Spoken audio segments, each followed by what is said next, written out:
Hello everyone, I'm Ruisong Liu, and my group members and I are delighted to present our group analysis for a top player in the global aviation industry, Qantas Airways, including 5 questions.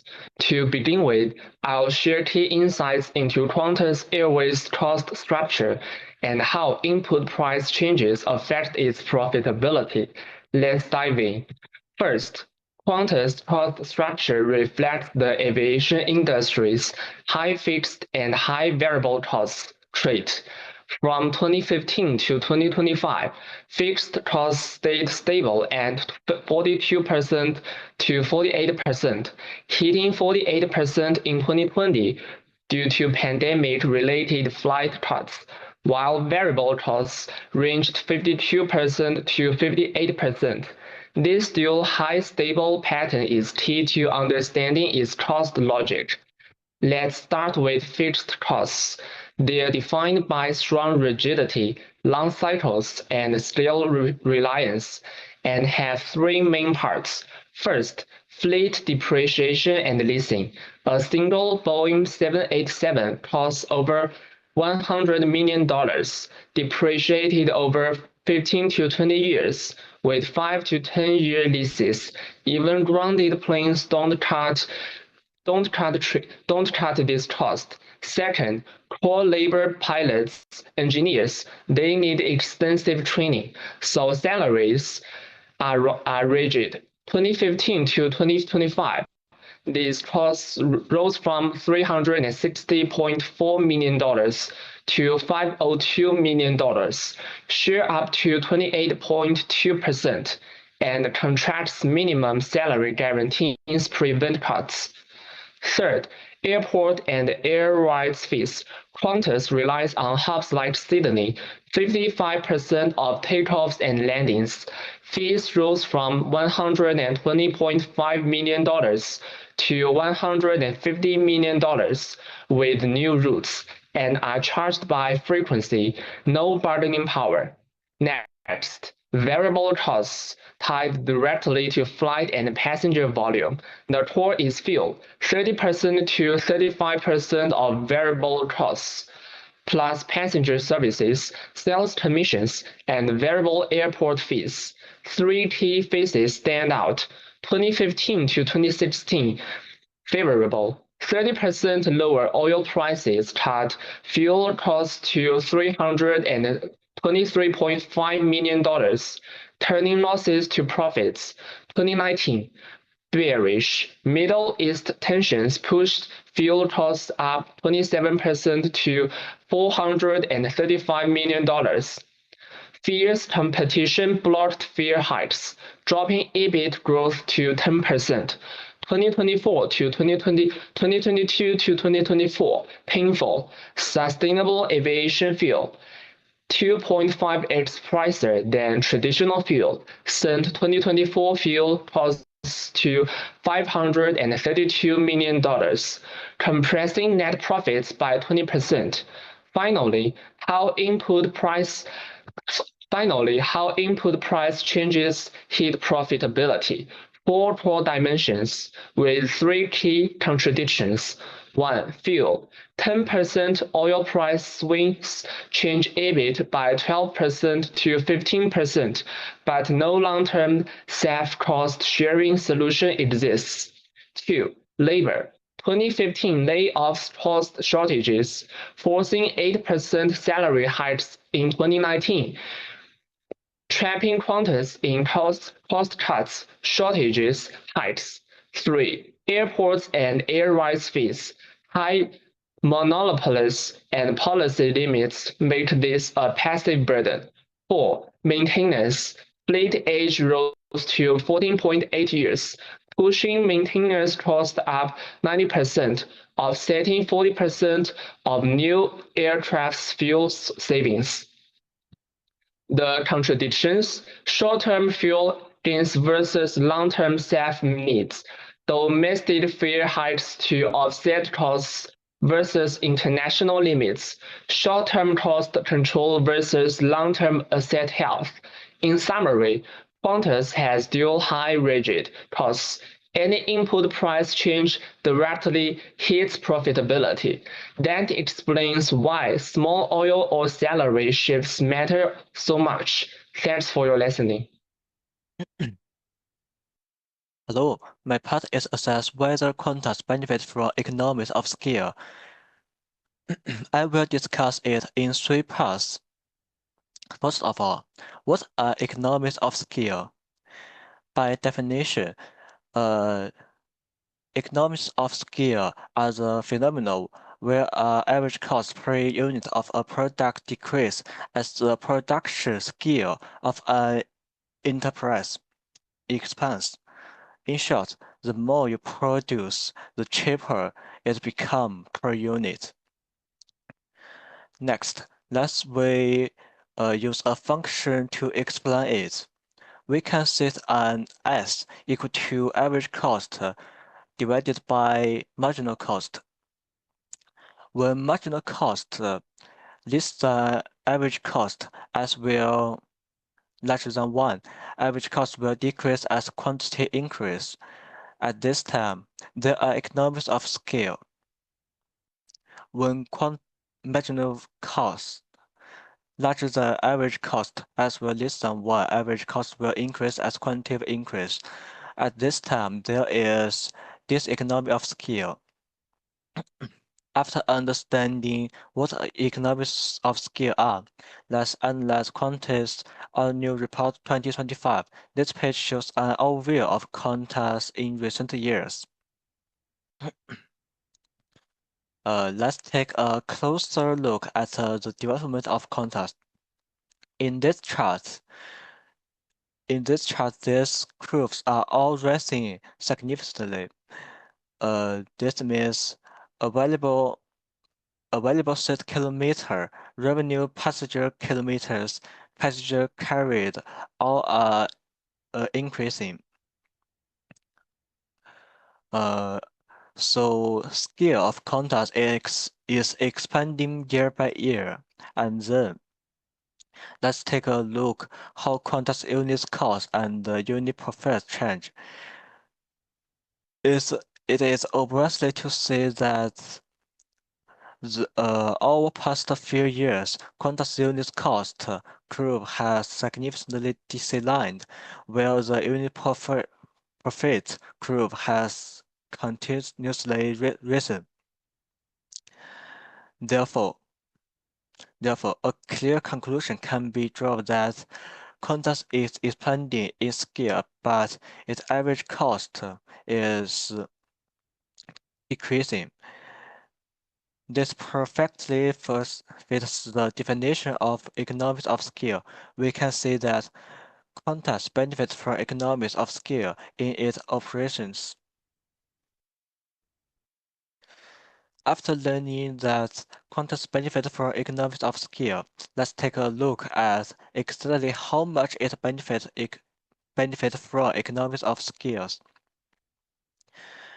From this table, the most of important things we can see is the revenue is stable and the other income has increased significantly, and the profit after tax has turned from negative to positive. This means Qantas achieved a turnaround from loss to profits. During these years, through economies of scale, even makes its revenue and other incomes flow 4 times than before. So in conclusion, Qantas has gained significant benefits from economies, which enabled it to turn to loss in 2021 to profitably today, solidify its dominating position in Australia available industry. Then we come to part 3, discuss the extent of Qantas market power in domestic versus international routes, considering factors, and I divide it into 4 parts. Part 1 is difference in control degree. Part 2 is market size barrier, and Part 3 is market concentration, and Part 4 is pricing ability. First, we come to Part 1, difference in country degree. For domestic, the island markets is of high freedom because there's just one market above all, and government may reduce limited to approve it. What's more, the policies are also loose, so it gives a freedom environment for the companies to make a more freedom. And for international, the market may be constrained of multiple agreements for the reason that it may have influence on different countries' benefits. So the market power is obvious in this situation with less freedom, and international aviation is highly regulated by complex system of bilateral and multilateral air service agreements. And in contrast, the domestic markets are largely liabilities. And then we come to part 2, market size barrier. Most of the time, the domestic airline market size barrier is lower than the international one because the new company in the environment are easily to sign up, as authority of working. So the multiple situation happens more in international markets, and it makes market power stronger in that one because there are just few main corporates, and in the international markets, the companies must require security more and more advanced equipment. And the third one is market concentration. In general, market concentration in higher is international air routes compared to domestic one. This is primarily used to strike military or air service agreements that limits the number of designated carriers on international routes, creating a geographies or even monopolies on many long-haul city players. In contrast, domestic markets are more liberalized, allowing for greater competition among airlines. The hub dominated by market carriers can still lead to high concentration on spec routes from secondary cities. So in domestic markets, many companies join the market and share results. So concentration is little and market power is distant. And international markets, most of the time, only 1 to 2 companies can afford the responsibility of island market power. So in this situation, the market concentration makes the market powerless. And then we come to part 4, pricing ability.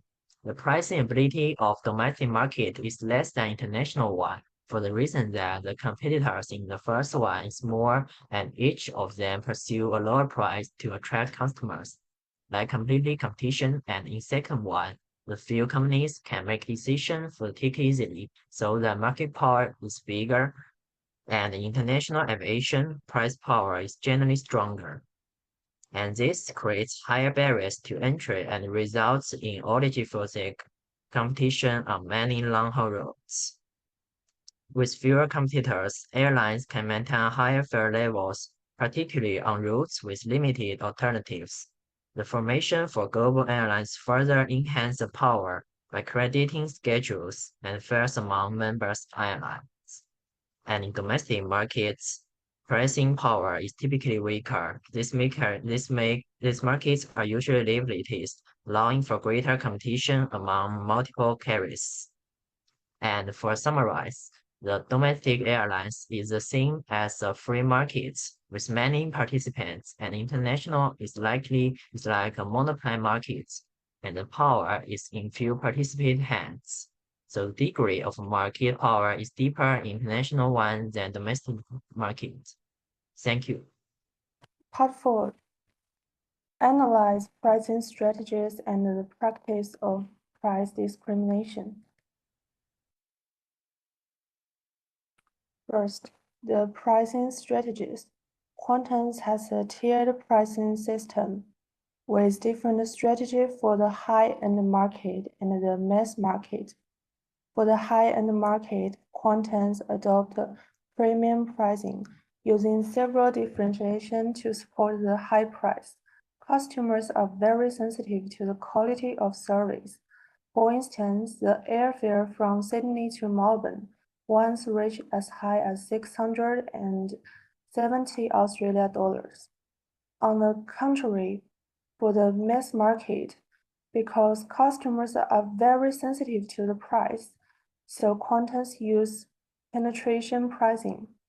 For example, on the Sydney-Melbourne route, there used to be rate electronic discount as low as 99 Australia dollars.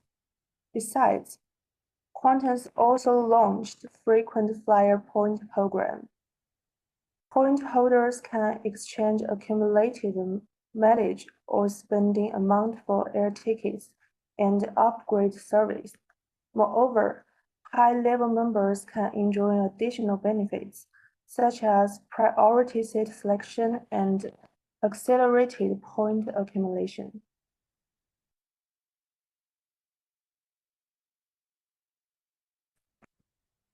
For the pricing discrimination, there are two main types of discrimination.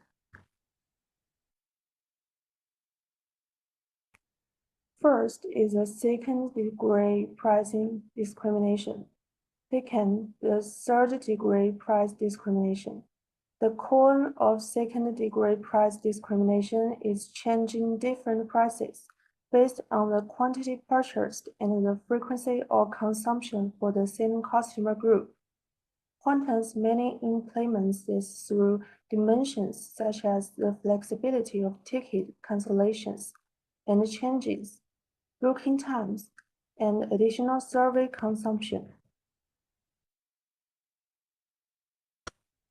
For example, for economy class flights between Sydney and Melbourne, the base price of non-cancelable ticket may be as low as 99 Australia dollars, while the flexible ticket price that can be cancelled for free and allows flight changes can be as high as 670 Australia dollars.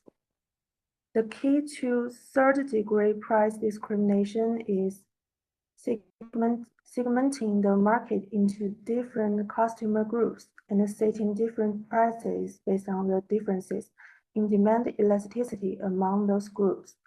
Qantas achieves market segmentation through dimensions such as customer identity, travel purpose, and the regional market.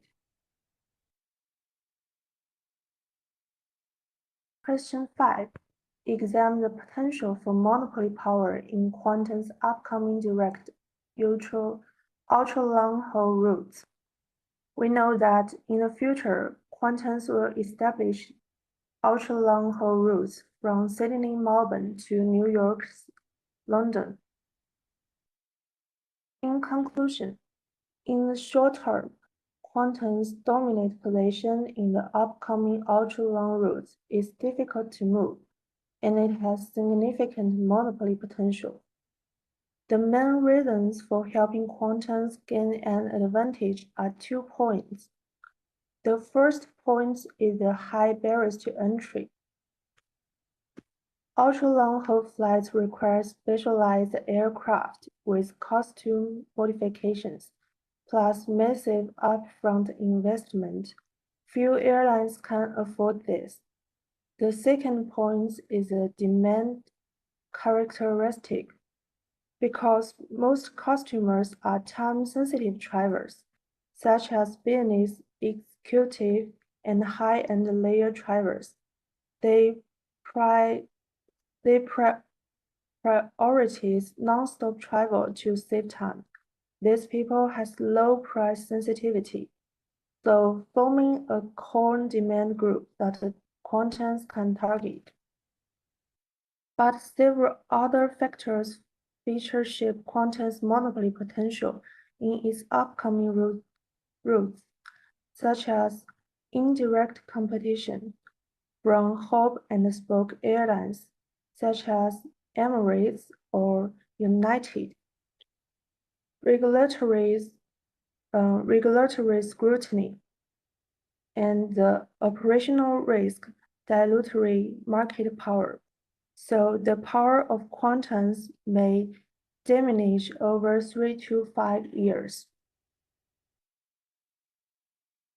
That's all for our presentation. Thanks for your listening.